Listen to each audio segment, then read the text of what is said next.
masquée, parce qu'on masque des aspects de l'antisémitisme. Maladie mentale. La plus vieille maladie du monde. Une haine qui tue à nouveau. Facilité.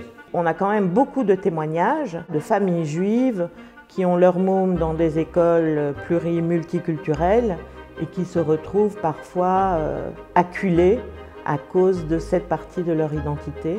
Et donc ça, c'est intolérable.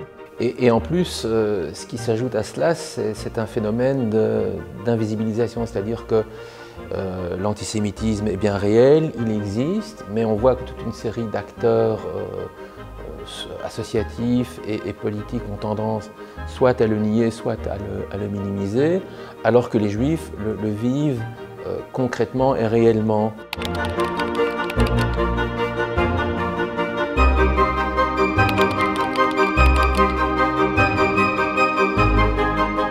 J'ai découvert dans la presse que des assises contre le racisme étaient organisées par le Parlement bruxellois et qu'une organisation comme le Centre communautaire laïque juif, le CCLJ, n'y était pas conviée. On sentait bien venir que la tournure des débats allait vraiment faire de l'antisémitisme un angle mort, qui est la réalité de la lutte antiraciste.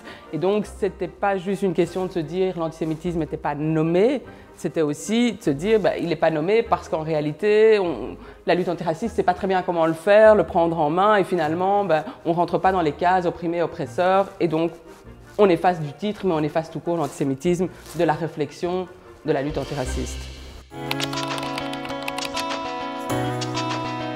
Quand on a vu la présentation par le comité de pilotage, on a tout de suite une intuition qu'il y avait un problème, notamment à travers les mots exprimés, à travers toute la sémantique et toute l'idéologie qui en découlait. Nous avons tout de suite pris la décision de suivre intégralement ces assises, mais pas uniquement se cantonner au rôle d'observateur, mais aussi d'exiger d'y participer. Ce qu'on a obtenu, puisque nous avons pu participer au panel prévention. On a fait un vrai travail qui est allé in crescendo, un vrai travail transversal avec tous les gens du CCLJ, qui a impliqué les permanents, la direction, les CA. On a créé un groupe de travail pour vraiment suivre toutes ces assises. On s'est arrangé pour qu'il y ait minimum une personne qui suivait chaque séance. On a pris des notes, on a écrit des articles sur Regard, on a écrit une étude annuelle, on a proposé des choses, on a participé au débat, on est intervenu, on a même réussi à avoir une place beaucoup plus importante que ce qui était prévu.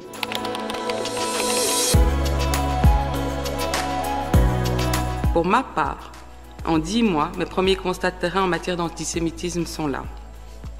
Juifs comme insulte dans les cours de récréation ou dans le folklore footballistique. Assignation à identité. Sophie Wilmès assignée à identité car de filiation juive et donc suspecte de manque de probité décisionnelle. Des mères, des pères qui m'interpellent car leur enfant a été pris à partie dans les couloirs de l'école, car juif, et donc par défaut responsable et coupable de ce qui se passe à des milliers de kilomètres d'ici. Je crois que c'est aussi quelque chose d'important, indépendamment de l'événement en tant que tel, qu'une organisation juive apporte un véritable plan de lutte contre le racisme.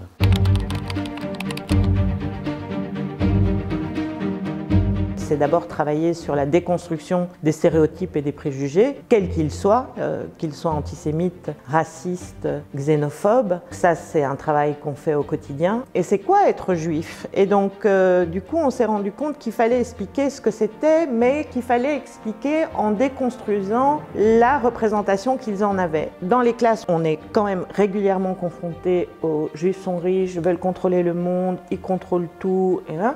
Et on s'est dit, mais stop, quoi, parce qu'en fait, des juifs, ils n'en connaissent pas, ils n'en rencontrent jamais. Pour l'instant, l'équipe est en train de travailler à la réalisation d'une exposition qui va déconstruire ce fantasme-là.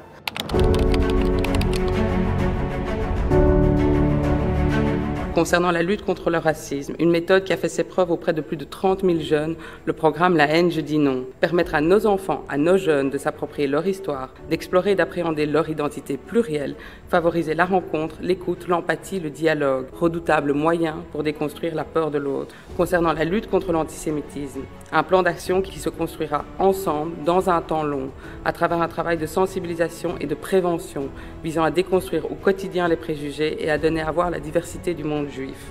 Sensibiliser, éduquer, outiller et former nos jeunes dans nos écoles, mais aussi nos adultes et en priorité les acteurs intermédiaires.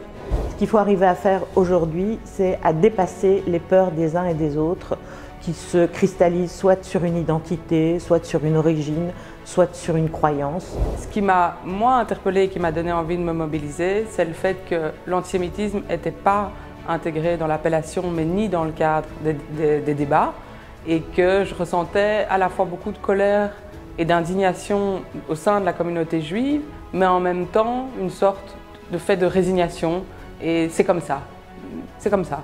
Ben non, c'est pas comme ça. On peut faire quelque chose, on peut aller au Parlement, on peut changer le cours des choses. C'est grâce à vos dons que le CCLJ pourra poursuivre son travail de terrain et gagner en ampleur, donner de l'impact à la lutte contre le racisme et contre l'antisémitisme. Et pour permettre à ces combats de se poursuivre, on a besoin de vous. Donc aidez-nous avec vos dons à combattre le racisme, les discriminations et à construire une société plus égalitaire et à nourrir les vivre ensemble. J'ai en mémoire les mots de Susse qui disait « On veut un monde avec son accent inimitable, on veut un monde plus juste, plus égalitaire ».